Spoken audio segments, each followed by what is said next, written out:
బంగ్లాదేశ్ తాత్కాలిక ప్రభుత్వానికి చీఫ్గా మహమ్మద్ యూనుస్ను నియమించారు ఆ దేశ ప్రెసిడెంట్.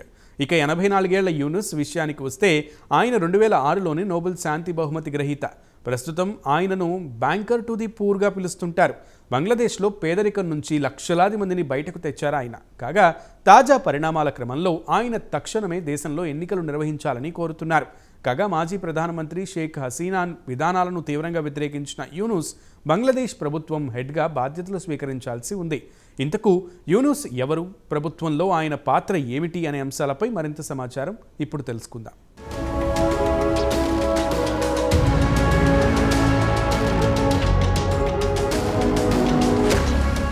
బంగ్లాదేశ్లో రాజకీయాలు శరవేగంగా మారిపోతున్నాయి. ఓవైపు విద్యార్థులు, మరోవైపు సైన్యం, పాకిస్తాన్ ఐఎస్ఐ, అమెరికా కలగలిపిన షేక్ హసీనాను పదవి నుంచి దించడానికి చేసిన కుట్రలు ఫలించాయి. ఆమెను రాజీనామా చేయాలని కేవలం 45 నిమిషాల సమయమిచ్చి బలవంతంగా రాజీనామా చేయించింది బంగ్లా ఆర్మీ. వెంటనే ఓ మిలిటరీ హెలికాప్టర్ ఇచ్చి ఇండియాలోని అగర్తలాలో దించేసి వెళ్లిపోయింది. ప్రస్తుతం షేక్ హసీనా పరిస్థితి త్రిశంకు స్వర్గంలో ఊగిసలాడుతోంది.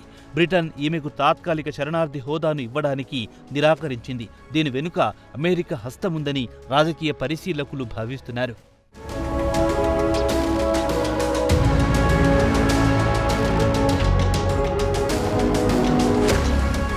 ఆమె రాజీనామా చేసిన వెంటనే దేశవ్యాప్తంగా సంబరాలు మిన్నంతాయి. బంగ్లాదేశ్ ప్రెసిడెంట్ పార్లమెంట్ను రద్దు చేశారు. నోబెల్ శాంతి గ్రహీత బహుమతి అందుకున్న మహమ్మద్ యూనుస్ కు తాత్కాలిక ప్రభుత్వం బాధ్యతలు అప్పగించారు. ఈ 83 ఏళ్ల యూనుస్ వైద్య పరీక్షల కోసం ప్రస్తుతం ఫ్రాన్స్లో ఉన్నట్లు తెలుస్తోంది. చికిత్సలు ముగిసిన తర్వాత ఆయన బంగ్లాదేశ్కు వచ్చి తాత్కాలిక ప్రభుత్వ చీఫ్గా బాధ్యతలు స్వీకరిస్తారు. యూనుస్ను నియామకం పట్ల విద్యార్థులు సంతోషంగా ఉన్నారు. ప్రస్తుత సంక్షోభ సమయంలో దేశాన్ని గట్టెక్కించే సామర్థ్యం కేవలం యూనుస్కు మాత్రమే ఉందని దాదాపు బంగ్లాదేశ్ పౌరులు అభిప్రాయపడుతున్నారు.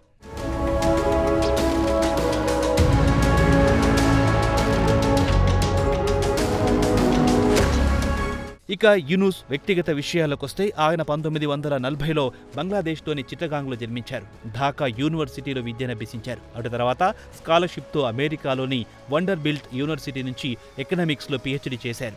1971లో పాకిస్తాన్ నుంచి బంగ్లాదేశ్ విడిపోయిన తర్వాత యూనుస్ 1972లో చిట్టగాంగ్ యూనివర్సిటీలో ప్రొఫెసర్గా బాధ్యతలు చేపట్టారు. అయితే 1974లో వచ్చిన కరువు కాటకాలతో దేశంలో సుమారు 15 లక్షల మంది ఆకలి చావులతో మృతి చెందారు. ఇది యూనుస్ను కలిచివేసింది. దీంతో పేదల కోసం ఏదైనా చెయ్యాలని నిర్ణయించారు. యూనివర్సిటీ క్లాస్ రూమ్లో కూర్చొని లెక్చర్లు దంచే బదులు ప్రజల్లోకొచ్చి వారికి ఏదైనా చెయ్యాలనుకున్నారు యూనుస్. పేదలు తిండి లేక ఆకలితో కళ్ల ముందే చనిపోవడంతో ఆయన చలించిపోయేవారు.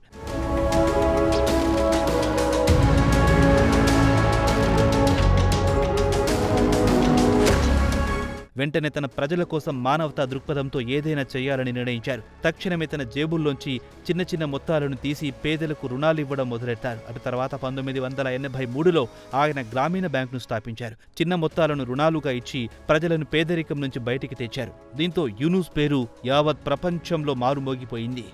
గ్రామీణ బ్యాంక్ అంచెలంచెలుగా ఎదిగింది. దేశవ్యాప్తంగా బ్రాంచీలు తెరిచారు. ఇలాంటి మోడల్ బ్యాంకులు ప్రస్తుతం ప్రపంచవ్యాప్తంగా విస్తరించాయి.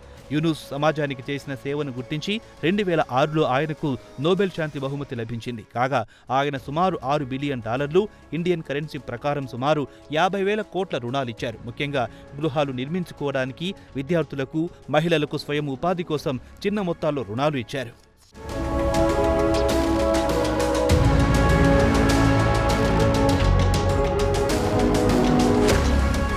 అయితే యూనుస్పై కూడా పెద్ద ఎత్తున విమర్శలు వెల్లువెత్తాయి. గ్రామీణ బ్యాంక్ పేరుతో నిరుపేదల నుంచి చిన్న మొత్తాలకు కూడా పెద్ద ఎత్తున వడ్డీలు గుంజి బాగా లాభపడ్డారని చెబుతారు. దీనికి యూనుస్ చెబుతున్న సమాధానం లాభాపేక్షతో గ్రామీణ బ్యాంకు ప్రారంభించలేదని, పేదలు, చిన్న చిన్న వ్యాపారులకు రుణాలు ఇచ్చి వారిని పేదరికం నుంచి బయటపడేయడమే తమ ఉద్దేశమని యూనుస్ అనేవారు. అయితే షేక్ హసీనా ప్రధానమంత్రి ఉన్న సమయంలో ఆమెను యూనుస్ తీవ్రంగా విమర్శించేవారు. పేదల రక్తాన్ని తాగుతున్నారని యూనుస్ ఆమెపై ఆగ్రహం వ్యక్తం చేశారు. ఇదిలా ఉంటే యూనుస్ 2007 పార్లమెంట్ ఎన్నికల సమయంలో కొత్త రాజకీయ పార్టీని పెడతామని ముందుకొచ్చారు. దీనిపై అప్పుడు హసీనా తీవ్ర స్థాయిలో యూనుస్పై విరుచుకుపడ్డారు. కొత్తవారు రాజకీయాల్లోకొస్తే అత్యంత ప్రమాదమని, వారిని అవమానించాల్సిందేనని యూనుస్ను ఉద్దేశించి అనేవారు. అటు తర్వాత యూనుస్ రాజకీయ పార్టీ ప్రతిపాదనను విరమించుకున్నారు.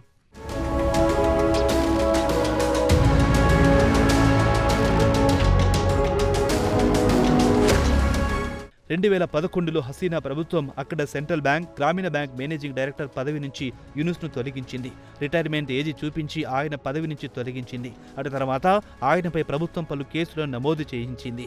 వాటిలో పరువు నష్టం దావా, ఫుడ్ సేఫ్టీ కేసు, పన్ను ఎగ్గొట్టారని పలు కేసులు నమోదు చేసింది. ఈ ఏడాది జనవరిలో బంగ్లాదేశ్ కోర్టు యూనుస్కు కార్మిక చట్టాలను ఉల్లంఘించినందుకు 6 నెలల జైలు శిక్ష విధించింది. హసీనా ప్రభుత్వం పడిపోయిన తర్వాత యూనుస్ స్పందిస్తూ ఆమె పాలనలో తాము నరకం చూశామని, దేశాన్ని సర్వనాశనం చేశారని ఆయన శాపనార్థాలు పెట్టారు.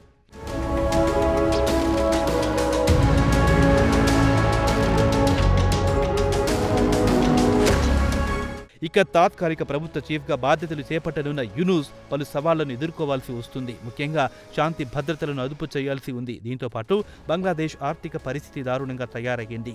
సెంట్రల్ బ్యాంక్ వద్ద విదేశీ మారక ద్రవ్యం అడుగంటిపోతోంది. ముఖ్యంగా సంస్కరణల ద్వారా ఆర్థిక వ్యవస్థను చక్కదిద్దాల్సిందే. దేశంలో అవినీతి విపరీతంగా పెరిగిపోయింది. వీటిని యూనుస్ ఎలా గాడిన పెడతారో వేచి చూడాల్సిందే. దీంతో పాటు హసీనా మద్దతుదారులు ఆయనకు అడ్డు తగిలే పరిస్థితి కూడా ఉంది. మరి యూనుస్ బాట మాత్రం పూలబాట కాదు, ముళ్లబాట అని ఖచ్చితంగా చెప్పొచ్చు. ఈ 84 ఏళ్ల వృద్ధుడు బంగ్లాదేశ్ ఆర్థిక వ్యవస్థను ఎలా గాడిన పెడతారో వేచి చూడాల్సిందే.